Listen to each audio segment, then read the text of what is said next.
Okay, so let's unpack this a bit. We usually think about time. Eh, Well, it's pretty linear, right? right, a clock just ticking forward. Yeah, Steady progression. exactly. One second after the next. But what if? What if for AI that's not just, simple? What if it's actually a limitation? A real bottleneck, a Yeah. constraint, even. Yeah. And what if AI could maybe experience time in totally different ways? Mm-hmm. Maybe even, well, human-like ways. That is exactly what we're getting into today. So welcome, everyone. Welcome. This is our deep dive into Sophimatics, which is basically this holistic approach to AI, Right. aiming to give these systems a much richer, kind of multidimensional grasp of time, way beyond just simple A than B. And we got some really interesting source material here. Insights from researchers like Giovanni Ivarni. Mhm. And building on frameworks from people like Michon, Madel and his colleagues, Potomecki, Doria. Some heavy hitters in this area. Definitely.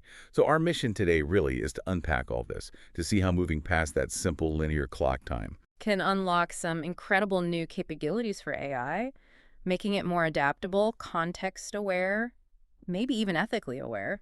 It really feels like it could stretch how we think about time, too. Absolutely. Get ready for that. So let's start with the problem. You said the standard Newtonian view, that linear continuous time, is the default for AI, but it's not enough for, well, cognitive AI. Why not? What's missing?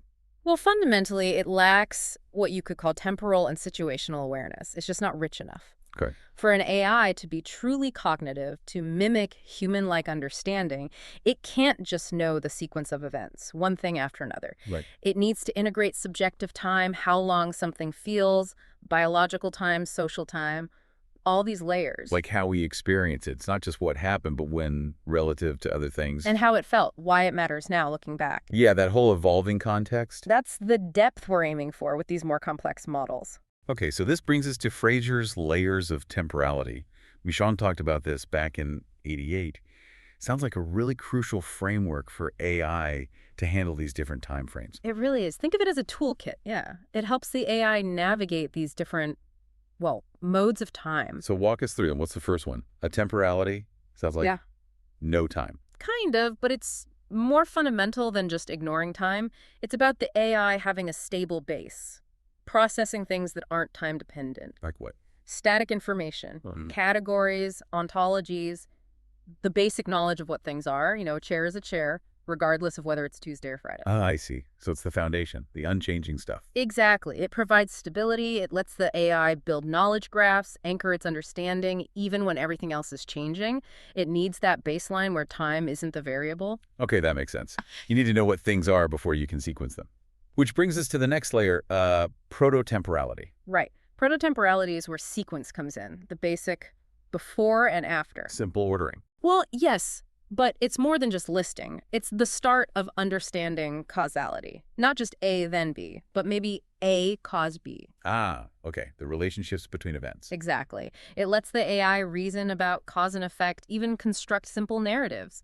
It's really foundational for embedding context, building memory, creating hierarchies, temporal chains. Without that, it could just record events but not learn from them. Pretty much. It wouldn't grasp at the historical flow or the connections. It's a crucial step up. Okay, so atemporality for the static stuff, prototemporality for sequence and cause and effect. Then we hit eotemporality. This sounds more familiar. It should. Eotemporality is basically Newtonian time, clock time. The time we usually think about? Exactly. Duration, simultaneity, measuring things, monitoring in real time. This is obviously critical for many AI applications. Like what comes to mind? Oh, anything needing immediate feedback. Self-driving cars, robotics, process monitoring, where the AI has to bridge from abstract planning to concrete, real-time action. Millisecond precision. Right. The operational demands. Makes perfect sense. But then it gets, well, weirder maybe. Biotemporality. That sounds biological. It is. It's about the time inherent in living systems.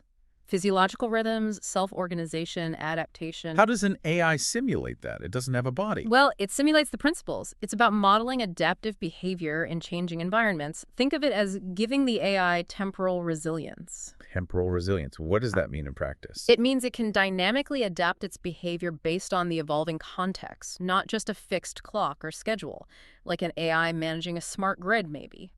It needs to respond to fluctuating demand, unpredictable patterns, sort of like biological adaptation. Okay, so it's about internal rhythms and adapting to external change over time. Interesting. It's indispensable for adapting behavioral models on the fly. And then the final layer, this one sounds really deep. New temporality, consciousness, intentionality, even ethics. Indeed. New temporality is about the conscious awareness of the present. Intentionality, focusing on what's salient, understanding beginnings and endings in a meaningful way. And the sources say this is crucial for an ethical agent. That's the connection they draw. It provides the conceptual backbone for grounding the AI's actions in the immediate situation, but also connecting it to other significant temporal contexts, past experiences, future goals. Wow. It's kind of humbling, actually, how much of this we humans just do, all these layers working at once. Absolutely, which is why looking at human time perception is so valuable for AI. Right. And Madeline and colleagues, their research from 2015, they talk about our perception being built through distributed processes, not one central clock. Exactly. It's constructed. And one key idea is these cinematic processes. Cinematic, like a movie. Sort of. Think of it less like a smooth video, more like a very fast flipbook. Our brain integrates discrete frames, snapshots of time. That's how we recognize events unfolding, build narratives from sensory input. We perceive it as continuous, but the underlying process is more like stitching together these moments. And AI can potentially simulate that using discrete sampling. That's the idea. It suggests temporal awareness in AI doesn't need to be perfectly smooth either. And this connects to that fascinating wagon wheel illusion, where it looks like it stops, it goes backwards. It's a great example. That illusion happens because our brain is sampling at discrete intervals, roughly every 200, 500 milliseconds, apparently. We don't feel the gaps, but the effect shows the sampling is real. So how does AI use this? You mentioned recursive loops of overlapping phases. Sounds complex. It's a powerful concept. Imagine the AI isn't just taking a snapshot and moving on. Instead, each new snapshot forces it to reconsider the previous ones. Reevaluate its history. Constantly. It's like reading notes, getting a new piece of info, and then having to reread all your old notes again in light of the new one, seeing them differently. Ah, okay. So it's a continuous reinterpretation. That's what these recursive loops enable. It's not just adding data, it's reflecting, recontextualizing based on the flow of time and information. And you're saying architectures like Leda actually do this? Yes. Leda's global workspace, its sort of central awareness hub, uses these kinds of cyclic updates. It helps embed context, predict what might happen next. It shows these cyclic, perhaps non-continuous approaches work for AI time processing. Which brings us to something mind-bending. AI manipulating its own subjective time. What does that even look like? Well, the sources, like Maddle et al., suggest this possibility. Imagine an AI could internally compress time when it needs to make an urgent decision. Speed up its thinking. Effectively, yes. Or conversely, extend its subjective time for a complex task. Give itself more internal duration for reflection, for adjusting its processes. So it could slow down its internal clock to think harder about, say, an ethical choice. Potentially. Or speed up to react to a sudden crisis. It's manipulating its own processing tempo relative to the external world's clock. It's a really profound idea. Absolutely. And this ability to manipulate or perceive time differently seems crucial for looking ahead, for foresight. Patomeki's work on this. Yes, Patomeki's research around 2011 looked at how these complex time models enable future orientation, even ethical foresight. How? By just predicting better. It's more than just linear prediction. It involves using nonlinear temporal approaches, projecting complex patterns across time, modeling risks for big things, conflicts, economic shifts, societal impacts. So not just predicting one future. Exactly. It's about understanding a whole landscape of potential futures, recognizing that global systems are dynamic, they evolve. Emergent events, multiple possibility. Right. Patomeki talks about multiple possibilities of events and future realities. And AI with these models can represent this complexity, this branching of possibilities. And use the most relevant information depending on the circumstances. Navigate that uncertainty. That's the key. It's about robust decision-making when the future isn't a straight line. It's probabilistic, not deterministic. Okay, so let's pull this together. What's the so what? What are the big advantages of building AI with these complex time architectures? Well, a huge one is getting closer to human-like context awareness. How so? Duoria points out how much our own time sense involves embodiment, emotion, that in-time feeling, even metaphors for time. Things AI usually lacks. Totally. And without simulating time from these multiple perspectives, AI's ability to really understand context, especially when interacting with us, is going to be limited. It won't feel natural. It wouldn't get the timing of a conversation or the felt sense of urgency. Exactly. Its interactions would lack that intuitive, empathetic quality. And it also changes how AI learns, doesn't it? You mentioned those recursive, nonlinear informational flows. Yes, that's a fundamental shift. Standard AI often uses like statistical windows. Yeah. New data comes in, old data gets pushed out or averaged away. Right, the window slides along. But these complex architectures are different. It's recursive. Every new informational episode reinterprets previous episodes. Constantly reevaluating the past based on the present. Precisely. That dynamic re-embedding, reinterpretation, reflection.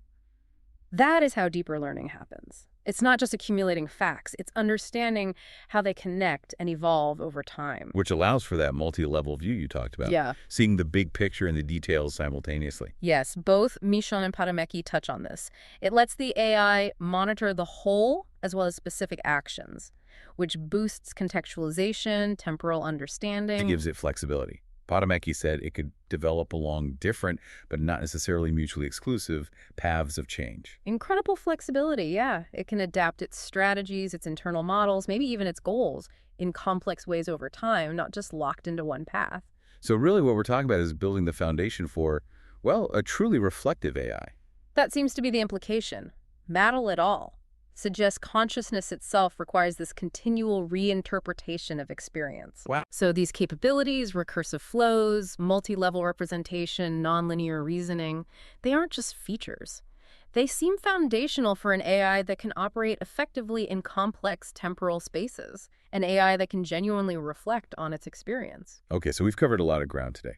Moving AI beyond just a simple clock.